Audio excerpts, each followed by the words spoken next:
पैसा अधिनियम। यह अधिनियम पंचायती राज संस्थानों के अनुसूचित क्षेत्रों से संबंधित और उनके विकास कार्यों से संबंधित विस्तारवादी अथवा मुख्य धारा में लाने का एक विचार था। परंतु यह अधिनियम संविधान के भाग 9 के 5वीं अनुसूची में वर्णित जो क्षेत्र हैं उन पर लागू नहीं होता है, परंतु संसद चाहे तो कुछ अपवादों और कुछ प्रावधानों के साथ इन क्षेत्रों में यह लागू कर सकती है। वर्तमान में 2019 में यह करीब 10 राज्यों में अनुसूचित क्षेत्रों में लागू था, जिनमें आंध्र प्रदेश, तेलंगाना, छत्तीसगढ़, गुजरात, हिमाचल, झारखंड, मध्य प्रदेश, महाराष्ट्र, उड़ीसा, राजस्थान। इसका उद्देश्य संविधान के भाग 9 के पंचायतों से जुड़े प्रावधानों के कुछ जरूरी संशोधन के साथ अनुसूचित क्षेत्रों में विस्तार करना था। अर्थात कुछ जो संविधान के भाग 9 में जो कि पंचायतों से संबंधित कुछ अनुच्छेद हैं, उनमें पहले अनुसूचित क्षेत्र और जनजातीय क्षेत्रों से संबंधित कोई प्रावधान नहीं थे। उनका संशोधन करके इस अधिनियम के तहत उनको मुख्य धारा में लाने का विचार था। इसको दूसरे शब्दों में कहें तो जनजातीय जनसंख्या को स्वशासन प्रदान करना था, जिसमें भूमि, जल, जंगल, खनिज, रीति रिवाज, परंपराओं और सांस्कृतिक कार्यक्रमों और जनजातीय समुदायों का जो मूल ढांचा था उसको महत्वता देना था। और इसका एक उद्देश्य ऊंचे स्तरों पर पंचायतों को और निचले स्तर पर ग्राम सभाओं को शक्तियों और अधिकारों के छीनने से रोकना था। अनुसूचित क्षेत्रों में पंचायतों पर राज्य विधायिका वहाँ के प्रथागत अर्थात प्रथाएं जो कानूनन और अथवा सामाजिक धार्मिक प्रचलनों और समुदाय संचालनों और पारंपरिक प्रबंधन परिपाटी के अनुरूप होना था अर्थात किया गया। इस अधिनियम के तहत ग्राम सभाओं को अधिक शक्तियां दी गई, जिसके तहत प्रत्येक गांव में ग्राम सभा का होना अनिवार्य कर दिया गया।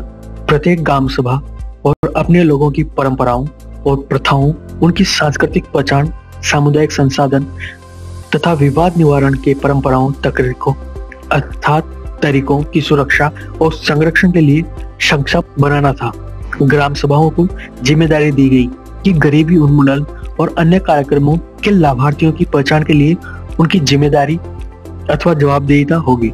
सामाजिक और आर्थिक विकास के कार्यक्रमों एवं परियोजनाओं को स्वीकृति देना इसमें शामिल है। प्रत्येक ग्राम पंचायत जो योजनाएं, कार्यक्रम और परियोजनाओं के लिए निधि में उपयोग संबंधी प्रमाण पत्र ग्राम सभा से प्राप्त करेगी। और जिन अनुसूचित जनजातियों का प्रतिनिधित्व मध्यवर्ती स्तर पर पंचायत या जिला स्तर में पंचायत में नहीं है, उन्हें सरकार द्वारा नामित किया जाएगा, किंतु नामित सदस्यों की संख्या पंचायत के निर्वाचित सदस्यों की संख्या के 1/10वें भाग से अधिक नहीं होगी।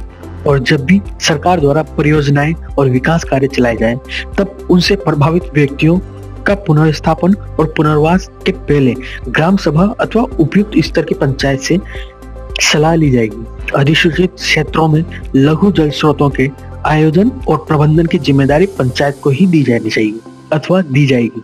अधिसूचित क्षेत्रों में छोटे स्तर पर या बड़े स्तर पर किसी भी स्तर पर खनन संबंधी अगर गतिविधियां करनी हो तो लाइसेंस और खनन पट्टा प्राप्त करने के लिए ग्राम सभा और उपयुक्त स्तर पर पंचायत की अनुशंसा अनिवार्य कर दी गई।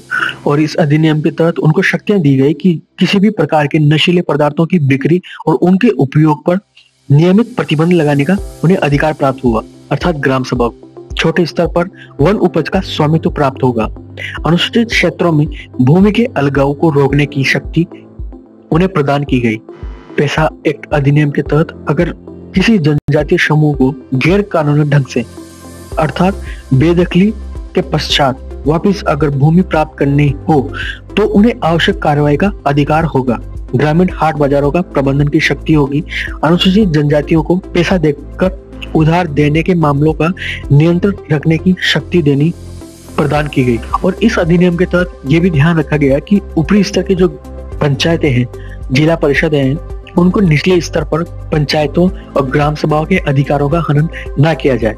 अनुसूचित क्षेत्रों में पंचायतों से संबंधित किसी कानून का कोई प्रावधान यदि इस अधिनियम की संगति में नहीं है तो वह राष्ट्रपति द्वारा इस अधिनियम की स्वीकृति प्राप्त होने की तिथि में 1 वर्ष की समाप्ति के पश्चात लागू होने से सभी पंचायतें अपने कार्यकाल की समाप्ति तक चलती रहेगी, बशर्ते उन्हें राज्य विधायिका द्वारा पहले ही भंग न कर दिया गया हो।